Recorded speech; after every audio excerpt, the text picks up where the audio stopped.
আসসালামু আলাইকুম প্রিয় অডিয়েন্স।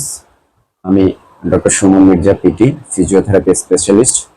সো আজকে আপনাদের সাথে একটা ডিজিজ নিয়ে কথা বলবো।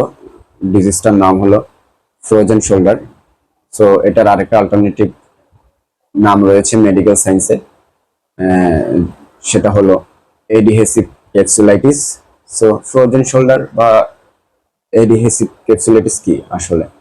ফ্রোজেন শোল্ডার বা এডহেসিভ ক্যাপসুলাইটিস আমাদের এই কাঁধের জয়েন্টের এমন একটা অবস্থা যেখানে জয়েন্টের আশেপাশের টিস্যুগুলো মোটা ও শক্ত হয়ে যায়, যার ফলে সেখানে এক ধরনের জয়েন্টের আশেপাশে এক ধরনের আঠালো স্কার টিস্যু তৈরি হয়।